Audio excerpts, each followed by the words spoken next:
listening to the Pharmacy Podcast Network. The testimonials appearing in this podcast reflect individual experiences and individual results may vary. Cardinal Health does not claim, nor should the listener assume, that any individual experience recounted in this podcast is representative of what another consumer may experience.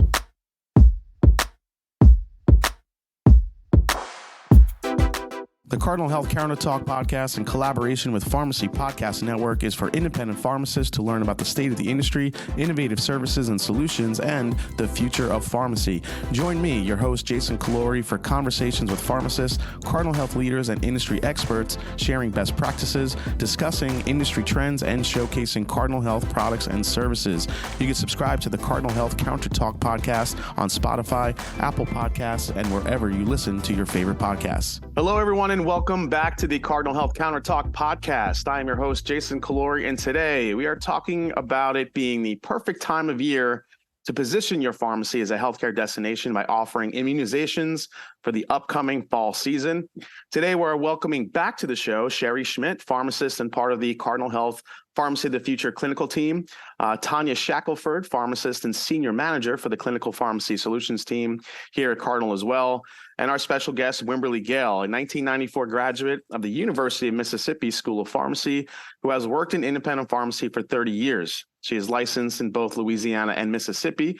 She's also a consultant pharmacist for behavioral health clinics and long-term care facilities, while owning 3 independent pharmacies: Curry Pharmacy in Clinton, Louisiana, Curry Pharmacy Slaughter in Slaughter, Louisiana, and Jelks Family Pharmacy in Centerville, Mississippi. Welcome to the show, guys. Thank you. Good to be back. Wimberly, I don't think it sounds like you're busy enough. You have a lot of things going on. Way too many things, believe me. I'm way too old for all of it.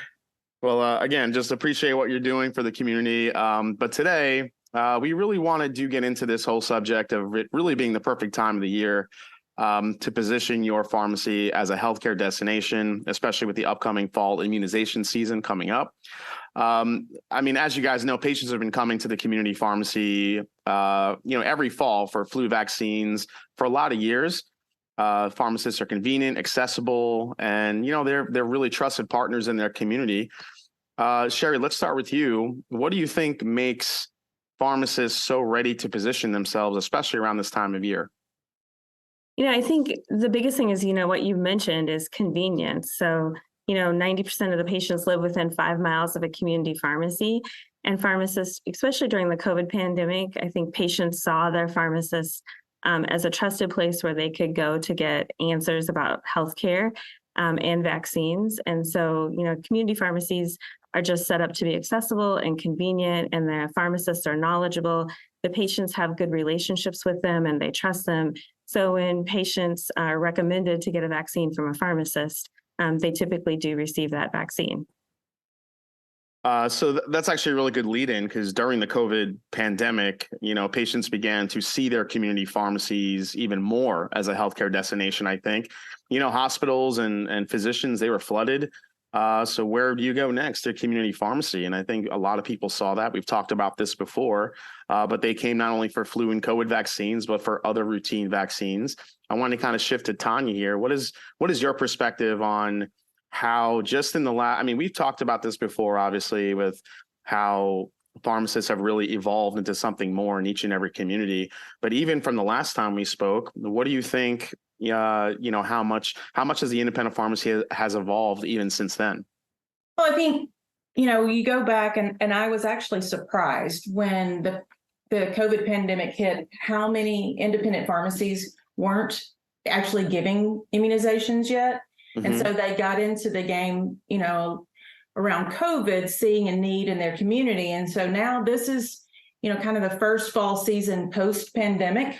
And we have the new commercial COVID booster. We have a new RSV vaccine for seniors, as well as the flu and pneumonia that we normally see a lot of in the fall.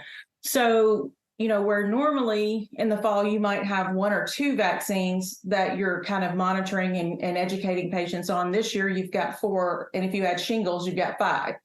So I think there's just a lot of a lot of moving pieces. And I think that for independent pharmacists, it's going to be trying to figure out what's the best way to get all the vaccines that a patient needs in a timely manner, as well as with not overwhelming them with too many shots at once, but to best protect them.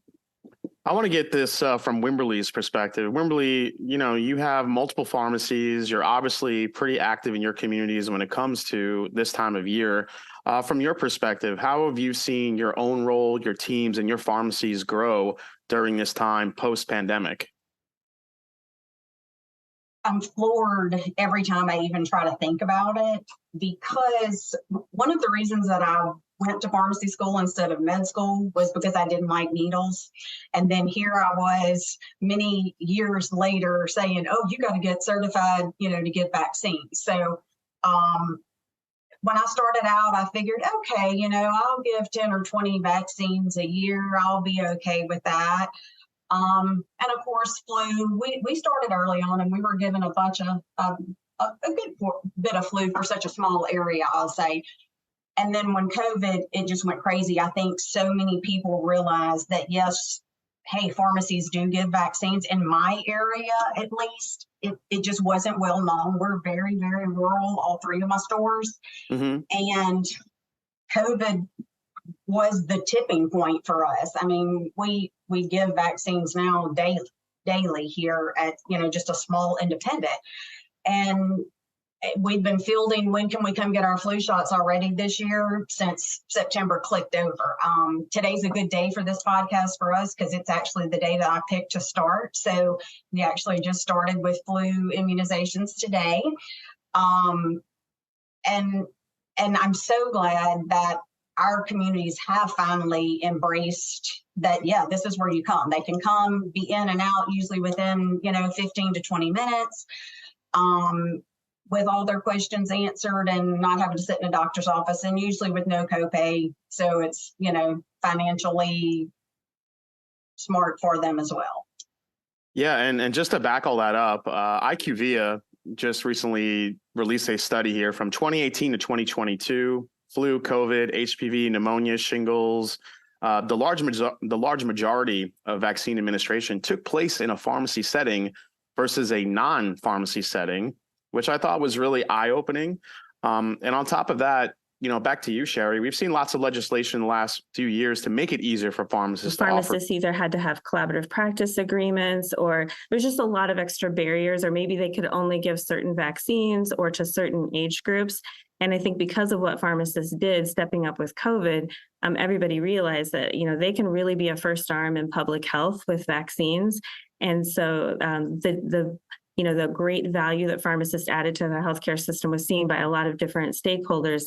And so we've seen a lot of states change their legislation to make it easier for pharmacists to vaccinate, either without a collaborative practice agreement, or expanding ages or types of vaccines that they can give, along with, in some states, allowing pharmacists to independently prescribe and administer the vaccines without a physician or collaborative practice agreement, and adding technicians and students with the ability to vaccinate. So I think the legislation has really expanded the scope, which reduces barriers and allows pharmacists to help even more patients. Yeah, reducing barriers, I think, was a huge part of it. We spoke about that, last year when you guys were on, how as more stuff opens up and COVID really putting the spotlight on pharmacists and how they could help as part of, being a healthcare destination. I mean, let's face it, pharmacists have become the vaccination destination, much to the point that this year there are experts predicting a triple-demic of respiratory viruses that will include flu, COVID, and RSV. Now, pharmacists have a lot of new tools at their arsenal. We spoke about the approval of 2 new RSV vaccines. Patients have an opportunity to come to the pharmacy for multiple vaccines this fall, as we went through. Tonya, I want to get your perspective on this. With so many new vaccines that are available, how is this information, do you think, going out to the public and to different communities, so they know that pharmacists can offer these types of vaccinations? Well, I think that now like we've said before, it just is second nature. They're used, they got used to going to their pharmacy for vaccinations and to get COVID testing and flu testing. And so it's just second nature. It's more of a, how can we educate them on what vaccines they need and when and why? And, you get a lot of, I hear this a lot, is, COVID's not, the hospitalizations due to COVID infections and the seriousness have gone way down. I don't think I need it. And that's, in some cases possibly true, but when you've got 3 different viruses at the same time, you start putting those together and say somebody gets RSV 1 week and then 2 weeks later they get the flu. I mean, it's, it's potential for some really serious implications. And so it's a lot of education, not to mention, I think one of the bigger challenges is going to be everybody's vaccine worn out. I don't know the right way to say that, but they're just so sick of talking about vaccines, getting vaccines, worrying about vaccines. Should they get them? Should they not? And I think that that's what's going to really hit our independent pharmacies, is just educating the customers and patients and answering all their questions, right? I mean, what should I get? Should I get this one? I heard this one I shouldn't get with this one. Should I get the flu and the COVID at the same time? Are the side effects going to be worse? So I think they're really going to be flooded with questions, and they're going to be the key source for information about this interesting vaccine season. You can't really just walk in your doctor's office and ask somebody a question or call them up and get an answer on the spot, which you can in the pharmacy. So I think that's really going to be the big thing, is just, helping patients understand what they need, when, and why. So to Wimberly, I really want to get her perspective on this, because I think, when we're talking about all these different vaccines, Wimberly, what have you done, in your pharmacist as far as education wise, especially now RSV, for those of that don't know, that's a respiratory vaccine that you can get to help. And you kind of combine that with, flu and also COVID, all this can become really important this fall. So Wimberly, what have you done, or what advice can you give, I should say, as far as, helping other pharmacists not only educate, but come up with maybe a customized plan on how these vaccines should work together, if your choice is, to get all of them and every single thing that you need? Absolutely. I've been trying to educate myself a lot about the RSV vaccinations from a business person standpoint and from a pharmacist standpoint a lot these past 2 weeks. And going back to what Tonya said about the why, I think that's a very important thing to address with a lot of our older patients. Yeah, I've answered this question 3 or 4 times this week. I've been fine. Why do I need this now? I'm 75. I'm 76. Why now? I've made it all this time, and I try to put it in something they can understand. In that, okay, we used to cook over fire, and it was great. It did the job, but the way that we can cook now, we have a stove. Why now? Because we can. We've done the research. We have things to back it up. We can protect ourselves better. We always want to go forward. And as far, with my population, and again, I realize that as a rural area, we are a little bit different, but I think a lot of community pharmacies are rural, so maybe not. But I'm a person who doesn't like to give all the vaccines at one time, and I feel like I can accommodate my patients and encourage them, and they will come back and get all 3 of the vaccines, talking about the flu, RSV, pneumonia, if they happen to have not gotten the newest pneumonia, the Prevnar 20, because I'm going to stay on them every time they come in the store, and I know that they haven't gotten it. I'm going to say, hey, you want to do that today? Because it's time. So I think that's the most important, is to know your patients and know them specifically. Yes, we do kind of have a protocol. We always ask every person that walks in this time of the year, hey, do you want your flu shot? Have you gotten it? You know, we have them available today. We have our clipboards already ready with the information sheet and pens sitting around in our waiting area. So they might just decide, hey, let me pick it up, fill it out, get it done today. But know your individual patients. If they're a person who is a little bit hesitant, a little bit vaccine weary, as Tonya said, they've had so many, they've had more these past 3 years than they've had in their lifetime, or can remember in their lifetime. Yeah, know them, talk them through it. You know, say, hey, we're going to do this one this week. Let's wait a month. We'll do, you know, let's do flu now. We're already seeing it in our area. Or maybe we want to do RSV because we've been seeing some RSV cases locally. It's all dependent on your area, but knowing your patients, which all community pharmacies hopefully do, they know each one of their patients individually, will help you make them feel comfortable with getting what they need.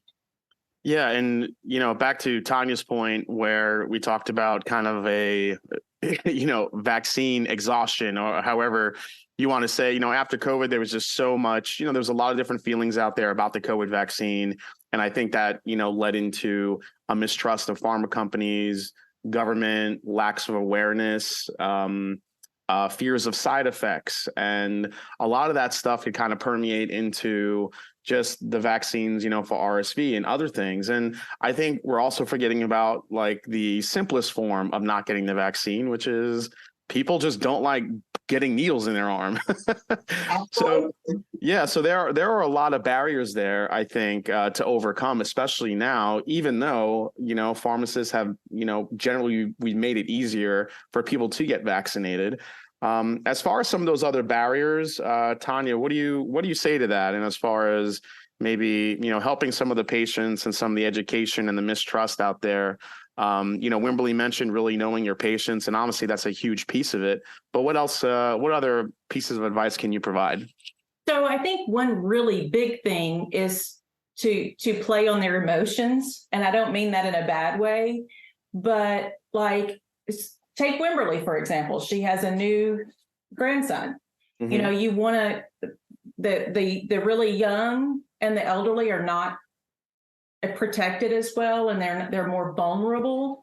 And so you really have to remind them that you're not just protecting yourself, you're protecting your family. I'm going home next week and I'm going to visit my 93-year-old grandmother, and I'm going to make sure, you know, I made sure that I was vaccinated before I go, because I don't want to make her sick. And so while it may not be bad for me personally if I get it, overall for those that you love, mm-hmm. It's really important to protect them as well. Cheri, do you have any thoughts on it? Yeah, I mean, I think that is a big piece of it is, and the other part is also like spending time with them. And instead of just saying, you know, I think as healthcare providers, we have a tendency to be the mom and be like, you should do this because I said so. And I think that's where, I think that's where pharmacists are a little bit different, is because they do know their patients and they have that relationship. And so you can sit down and be like, well, what are your concerns? And not assume that you know what those concerns are, and just really address those, and addressing them with, you know, with the science that we know, and also, you know, with our experiences, what we've seen with other patients and in the community. And I think that goes a long way, because especially like we've been talking about RSV, that's a brand new vaccine. And I think if you ask a lot of adults, the first thing that comes into their mind with RSV, they're going to say babies, because babies a lot of times get RSV and get hospitalized. But you don't really realize how much, you know, illness it causes in adults. And so I think, you know, that's an education point with a brand new vaccine, to talk to them about what even is RSV in adults and why they need it. And so, you know, yeah, because I had to look that up. I was prepping for this, I'm like, RSV, like what is RSV? So I remember looking it up, and I saw it was a respiratory vaccine. Can you go into a little more? Now you mentioned it affects, or people mainly know it as, is it affecting you know, infants and babies and young children. But as far as an adult, you know, if you needed a vaccine, you know, who would be eligible for that? What are the symptoms of an adult getting RSV? What does that look like? So it's approved for patients 60 and older. Okay. So adults 60 and older, but really probably your patients, I guess, if you were walking into my pharmacy and you were 60 and older, it's recommended with what they call shared decision making. So it's really where the healthcare provider, in this case, the pharmacist, is going to know their patient and they're going to sit down and talk to them about their risks. But, the older the patient is, the more different health conditions that they have, if they're immunocompromised, if they happen to live in some type of group setting, like an assisted care facility, those are places that can spread. And then, to Tonya's point, you may just want to get it so you're not spreading it, hopefully, getting it and spreading it to other people in your family. Yeah. Wimberly, have you had any run-ins with, folks over 60 coming across RSV? Is this something more up and coming as we get into these, these fall months?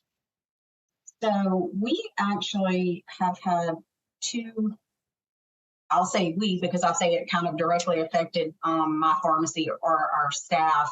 We've had two people die recently, actually, from RSV.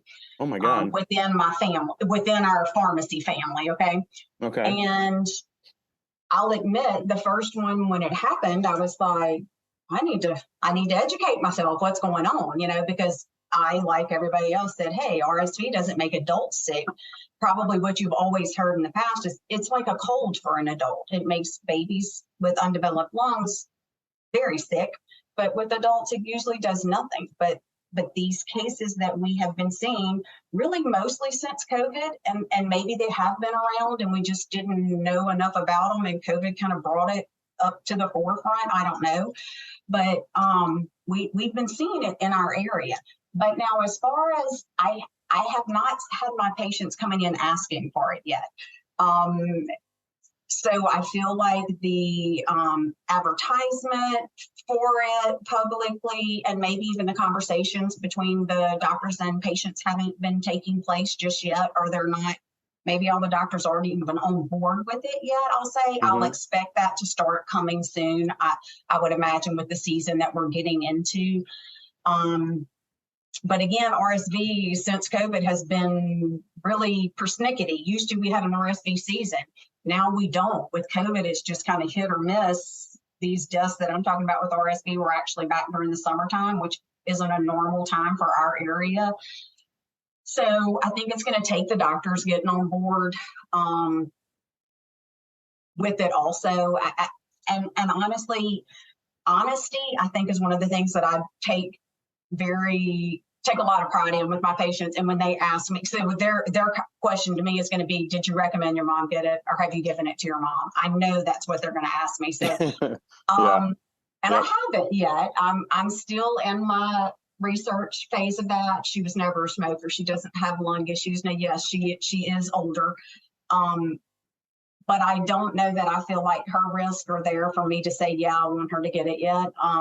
And I realize how that sounds as a pharmacist, but I'm still educating. So, give me a little bit of slack on that. I may change my mind in a month after I've done some more research. I'm still looking at the studies and deciding what I want to do. So I will tell my patients that, not yet. I'll recommend it for my mother-in-law. She's been a smoker her entire life. Yeah, I think she should have it today, But as Cheri said, with the shared decision making, that again goes back to knowing your patients and knowing which ones you need to have the conversation with. Well, again, that goes back to us just really being, for patients to be really confident in their pharmacist. I mean, you're doing the research and you're not going to recommend anything that you're uncomfortable with. And, I'm sure your patients definitely appreciate that. And they know it. So. Yeah. And Jason, I will see, because I've been around forever and been around a lot of pharmacists, and I'm old, I guess was the point of all that. But the one thing that I have seen pharmacists do that hurts the process or discounts their is they ignore the patient's concerns, or they blow them off like they're not important. And I think that, you have to listen to your patient, you have to ask questions, and you have to acknowledge what their concerns are and talk through them. Mm-hmm. So, because what we get is I see a lot of I will say younger pharmacists, but maybe it's not limited, but they do a lot of preaching rather than educating. And so I think that we've got to get off of our clinical high horse and look at it from the patient's perspective and put it in language that they understand, and then they feel comfortable with the joint decision that's made. Yeah, because most people don't enjoy going to the doctor or going to even getting a vaccine, because they just kind of want to blow it off. It's only a cold. It's only this. It's only that. Until something drastic happens or they feel something drastically different, most people tend not to go get that care and talk about it. So I feel like that's an important part of it, because if you want to talk to your pharmacist, because there could be one little detail that they talk about. So, I got a runny nose, got a fever, but I've had this cough for 10 days. And maybe that's the one thing that might trigger a pharmacist to saying, well, if you've had this cough for 10 days, that's not normal. Maybe we should dive deeper and see if maybe you do have a respiratory, infection going on, or God forbid it is RSV or something like that. So it's always, I think it definitely goes both ways. I think people need to be more honest with what's wrong with them and to communicate that, especially to their pharmacist. Let's see, workflow. Now, this is a big one, because workflow, as we now, Cheri and Tonya, last time we spoke, we talked about pharmacy burnout. That was our conversation. And now we have new vaccines. I mean, you guys tell me, is it still sort of a pharmacy tech shortage? It's still, hard getting people working in the pharmacies. Now we're asking, all right, we need to get these into the workflow. So Cheri, from your perspective, how much is it easier to incorporate vaccines into your workflow these days? So, I mean, Wimberly will be the expert on this, but I think all those barriers and issues that you just mentioned with staffing, and having more to do, I think all of those still exist today. But I will say, I think as a profession, we're working a lot smarter now, and we have a lot more tools that we're utilizing. And that's, again, partially thanks to the COVID pandemic and some of the things we were forced to do. But I think, some pharmacies may be using scheduling tools and putting their screening forms online so that patients can fill them out in advance, and they maybe know when a patient's coming in versus having 20 patients walk in at the same time, for something. So I think we are adding some workflow efficiencies, and maybe also trying to kind of proactively reach out to patients and let them know, hey, we're offering these vaccines and you would be a good candidate for it. And, would you like to set an appointment, or would you like to get it when you come in to pick up your medications? So those are all workflow changes that we've made for the better.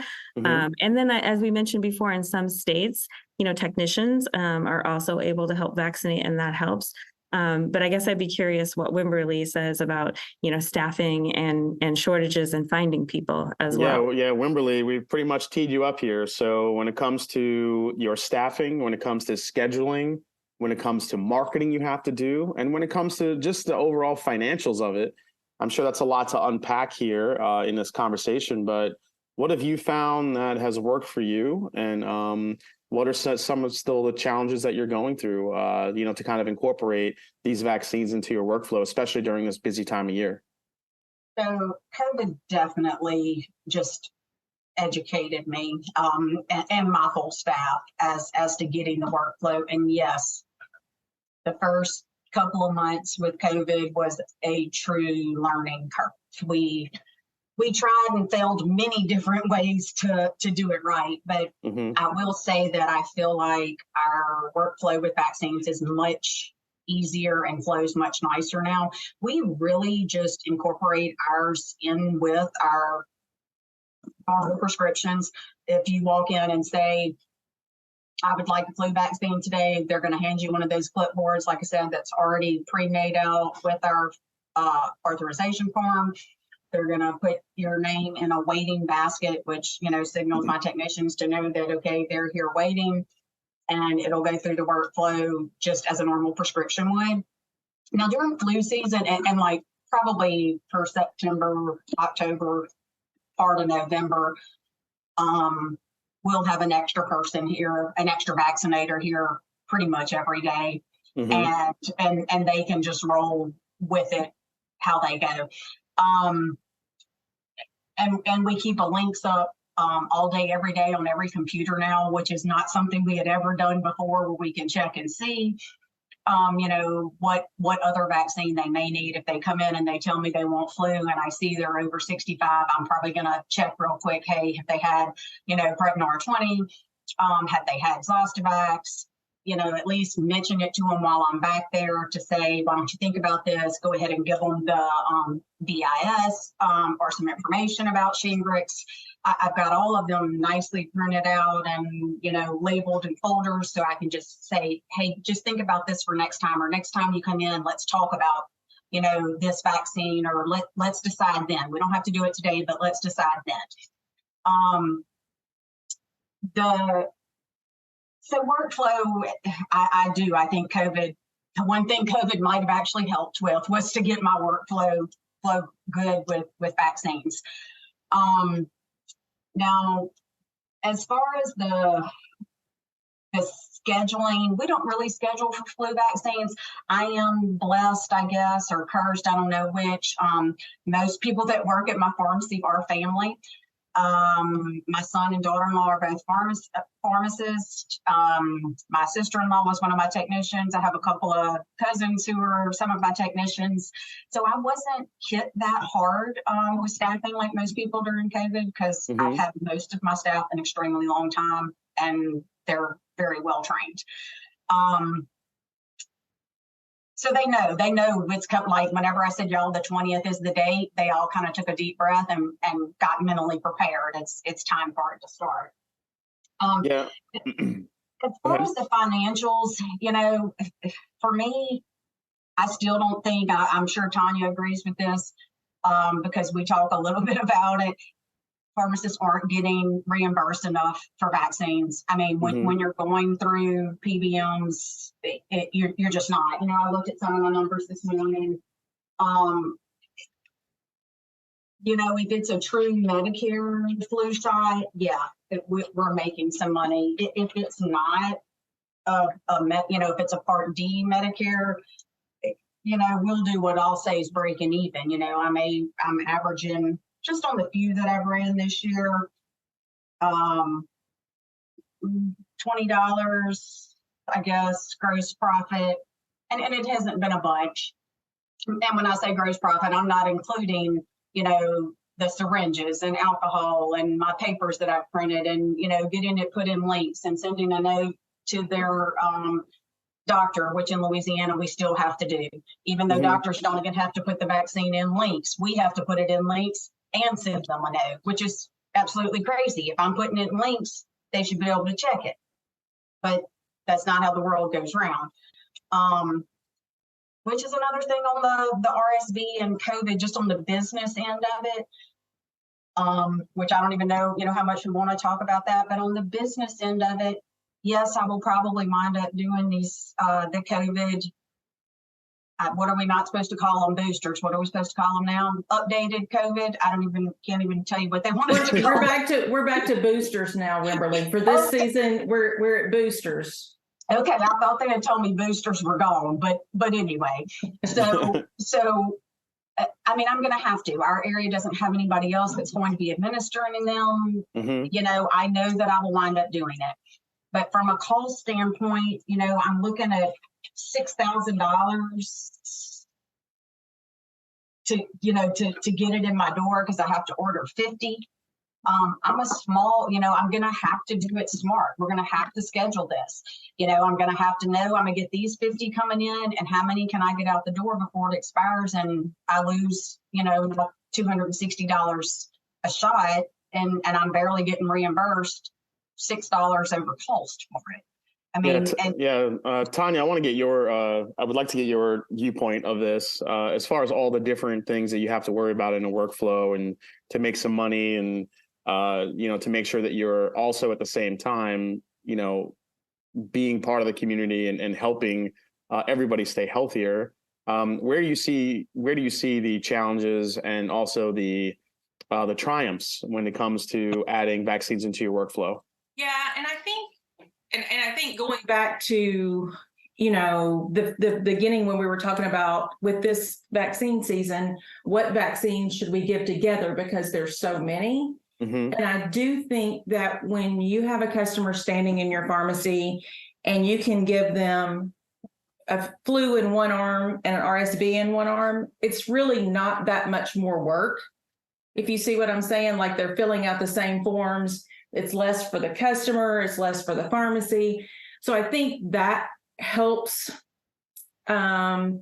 increase the business standpoint. Mm-hmm. And Wimberly's right. I mean, pharmacists are at in a really sticky place of, for my business, am I willing to take the risk of the how much these vaccines cost?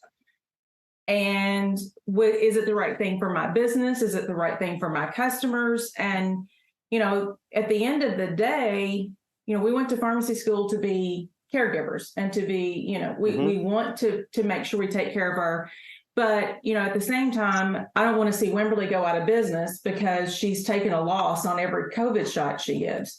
So you have to really be smart about it. And you also have to make sure that you're getting both the administration fee for the vaccines, as well as what little bit the PBMs will reimburse you. I'm sorry to say, but you gotta be smart about it. And like she said, you almost need to make sure you really, I think this more than ever, I know in the beginning of COVID, the CDC wanted everybody to have a scheduling system to schedule.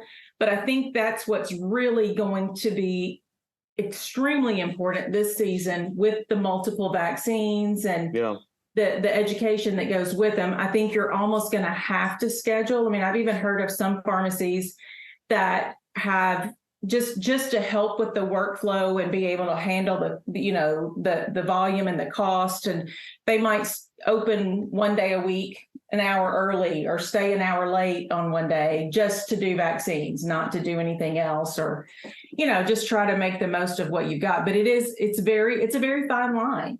And it's unfortunate that we have to debate on, is it more important for me to take care of my patients, or that I stay in business and take care of all of my family that works for me in Wimberly's case? Yes. Yeah. That's a good point though, Tonya. As far as like opening early or staying late, where you're kind of focusing your efforts. Some pharmacies too are doing some offsite clinics where they're partnering with an employer or a school or an assisted living facility. And so then that kind of gives you some guaranteed use for those vaccines. If you can go into one of those facilities and know you're going to do, say, 50 flu vaccines or flu and COVID or whatever it may be. So it's just another option pharmacists have for making sure that they can use those vaccines in a timely manner. And it helps reduce a barrier, because then a patient doesn't even have to come to your pharmacy. They may be at work or school and be able to get their vaccine. Yeah, we do that with the courthouse in town, because we usually offer to the sheriff's office and the DA's office, which are at our courthouse in our parish.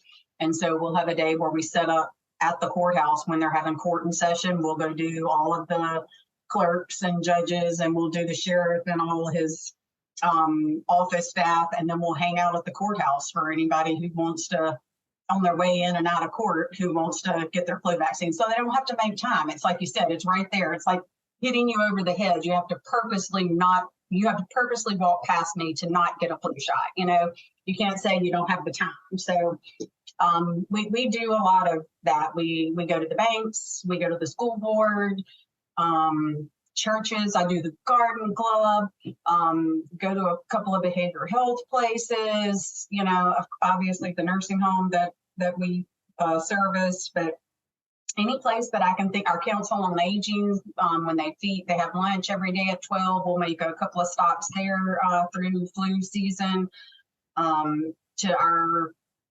low-income housing for our elderly people in our parish. We go there one day to their little rec room. lots of opportunities just to go sit up and help make sure that everybody has the opportunity, even if they can't drive or get transportation to us, we're going to get it to them. I guess one last thing for each of you, if you had one piece of advice to give, I mean, we went through a lot of different things here today, as far as not only how many different vaccines are going to be available this year, but scheduling and, making sure that if they do need multiple vaccines, talking with those patients and setting up a real plan of attack for all the vaccines they're going to want and need. If there was one piece of advice you can give to a pharmacy or a pharmacist looking to do this year, get more involved and offer all these vaccines. Cheri, from your standpoint, I'll start with you. What would that be? I think from my standpoint, a lot of pharmacists are sometimes hesitant to vaccinate, especially if it's a new vaccine, whether it's new to them or new on the market. And so I would start by saying, educate themselves about the vaccines that they're going to offer so that they feel confident answering questions and recommending it to patients. Because I think if pharmacists are confident and then they will be confident in their recommendations. So educate yourself is my biggest piece of advice. Tonya, what about you? Well, Cheri stole mine, so I came up with another one. I think that really taking advantage of your marketing means, like if you have a Facebook site, put some of the education and some of the CDC has some fantastic like marketing materials or one pagers that are good for patients to kind of help them understand why they need.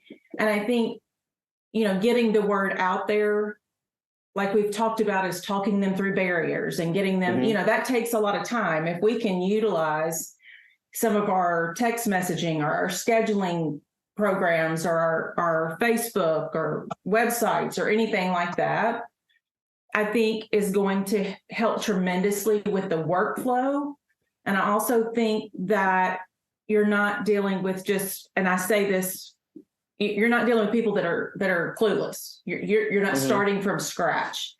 And I truly think the scheduling piece and knowing, when they schedule for a vaccine, before they come in, their insurance, what you need. And then, if it's multiple vaccines or if they're interested in another vaccine, you can take a look at their profile and just be prepared when they get there, because it makes everything go so much smoother.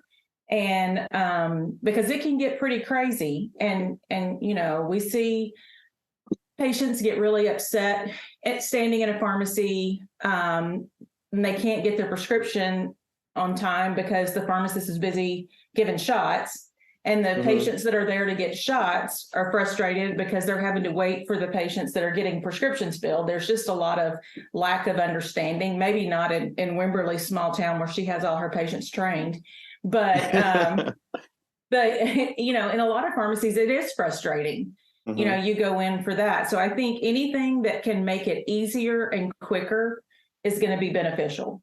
Yeah, preparation, education, definitely top two things you need to do. Wimberly, we'll end it with you. What's your biggest piece of advice?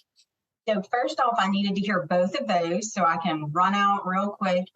Cheri, you see, I'm already educating myself on RSV, so I'm working on that. And the marketing, I told my lady up front who handles the sign that we needed to get out there, get on our sign today and program it to start saying flu shots. We changed our receipt to say, do you need your flu shot today? So I'm working on both of those, ladies. Thanks for that. And I'm going to go back to knowing your patients. And Tonya kind of stole my prepare. I had started out with prepare. I'm going to say prepare, prioritize, and remind.